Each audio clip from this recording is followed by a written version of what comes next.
पुढील 30 ते 40 दिवसांचा महाराष्ट्राचा हवामान अंदाज आपण सविस्तर समजून घेणार आहोत.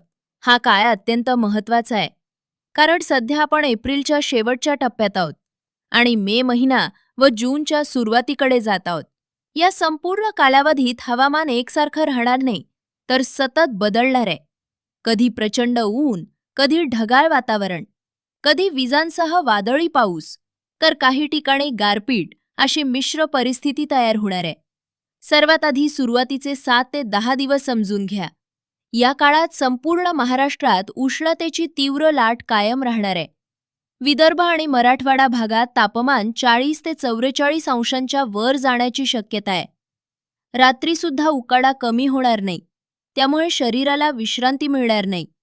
मध्य महाराष्ट्रात पुणे, नगर, नाशिक, सोलापूर या भागात 39 ते 42 अंश तापमान राहील. कोकणात तापमान कमी असलं तरी आर्द्रता जास्त असल्यामुळे उकाडा जास्त जाणवेल. या सुरुवातीच्या टप्प्यात वातावरण पूर्णपणे कोरडं राहील. पावसाची शक्यता फारच कमी असेल. जमिनीतील ओलावा झपाट्यानं कमी होईल. विहिरी आणि बोअरवेलचं पाणी कमी होण्याची शक्यता वाढेल. आता पुढचा महत्त्वाचा टप्पा सुरू होतो, तो म्हणजे 10 ते 20 दिवसांचा कालावधी. या काळात उष्णतेमुळे वातावरणात अस्थिरता वाढेल आणि दुपारनंतर ढग तयार होऊ लागतील. हवामान विभागानुसार विदर्भ, मराठवाडा आणि मध्य महाराष्ट्रात विजांसह वादळी पावसाची सुरुवात होऊ शकते. विदर्भात नागपूर, वर्धा, भंडारा, गोंदिया, चंद्रपूर, यवतमाळ या जिल्ह्यांमध्ये दुपारनंतर काळे ढग तयार होतील. काही ठिकाणी अचानक वादळी वारे 30 ते 40 किलोमीटर वेगानं वाहतील. विजांचा कडकडाट होईल आणि जोरदार सरी पडतील. हा पाऊस फार वेळ टिकणार नाही, पण ज्या ठिकाणी पडेल तिथे जोरदार असेल. एका गावात मुसळधार पाऊस पडेल तर दुसऱ्या गावात काहीच नाही. हा पाऊस पूर्णपणे स्थानिक स्वरूपाचा असेल. मराठवाड्यात नांदेड, परभणी, लातूर, बीड, धाराशिव या भागात वादळी पावसासोबत गारपीट होण्याची शक्यता आहे. नुकत्याच काही भागात अशा पावसामुळे आंबा बागांचे नुकसान झाल्याचं समोर आलंय.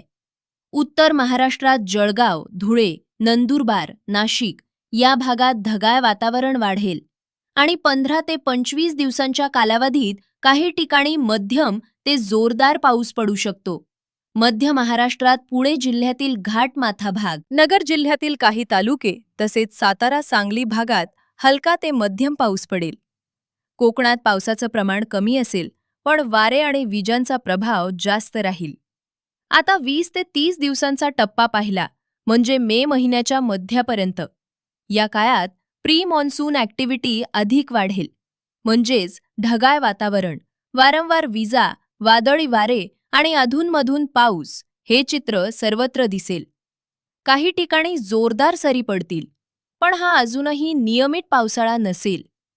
मे महिन्यात तापमान अजूनही जास्तच राहणार आहे.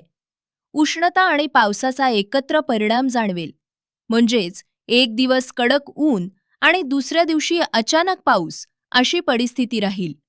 30 ते 40 दिवसांच्या शेवटच्या टप्प्यात म्हणजे मेच्या शेवटाकडे जाताना वातावरण आणखी बदलत जाईल.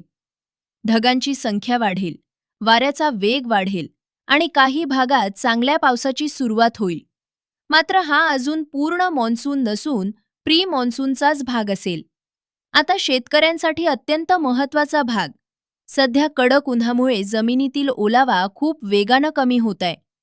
त्यामुळे पाणी व्यवस्थापन व्यवस्थित करा. सकाळी आणि संध्याकाळीच पाणी द्या. वादळी पावसाच्या पार्श्वभूमीवर द्राक्ष, डाळिंब, आंबा यांसारख्या फळबागांना आधार द्या. वाऱ्यामुळे फळ गळ होऊ शकते. गारपीट होण्याची शक्यता असल्यामुळे उभ्या पिकांचं संरक्षण करा. काढलेला माल उघड्यावर ठेवू नका. विजांच्या कडकडाटाच्या वेळी शेतात उभं राहू नका. झाडाखाली थांबू नका. जनावरांसाठी सुरक्षित जागा ठेवा. एकंदरीत सांगायचं झालं तर पुढील 30 ते 40 दिवस महाराष्ट्रात हवामान पूर्णपणे बदलत राहणार आहे. सुरुवातीला कडक ऊन, त्यानंतर ढगाळ वातावरण, मग विजांसह वादळी पाऊस आणि हळूहळू प्री मॉन्सूनची ॲक्टिव्हिटी वाढत जाणार. काही भागात जोरदार पाऊस, काही ठिकाणी मध्यम सरी, तर काही ठिकाणी अजूनही कोरडे वातावरण अशी मिश्र परिस्थिती राहणार आहे. म्हणूनच शेतकरी आणि नागरिकांनी सतत हवामानावर लक्ष ठेवणं आणि त्यानुसार नियोजन करणं अत्यंत गरजेचं आहे.